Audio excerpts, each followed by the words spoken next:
باللہ من الشیطان الرجیم بسم اللہ الرحمن الرحیم۔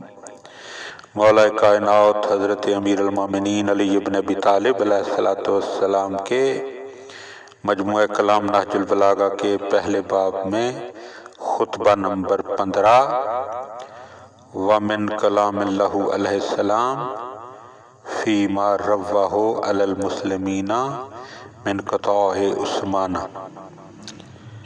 اس خطبے میں آپ نے حضرت عثمان رضی اللہ تعالیٰ عنہ کی عطا کردہ جاگیریں جب مسلمانوں کو پلٹا دیں تو اس وقت آپ نے یہ مختصر ترین خطبہ انشاء فرمایا: واللہ خدا کی قسم لو وجدت قد تزوج بہ النساء وملک بہ الاماء لا رددتہ۔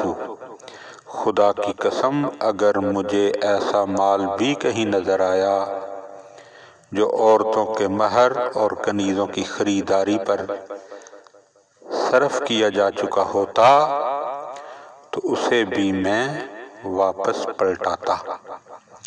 فَإِنَّ فِي الْعَدْلِ سَعَةٌ، چونکہ عدل کے تقاضوں کو پورا کرنے میں وسعت ہے۔ وَمَنْ ذَاقَ إِلَيْهِ الْعَدْلَ فَالْجَوْرُ عَلَيْهِ أَضَيَّقُ، اور جسے عدل کی صورت میں تنگی محسوس ہو اسے ظلم کی صورت میں اور زیادہ تنگی محسوس ہوگی۔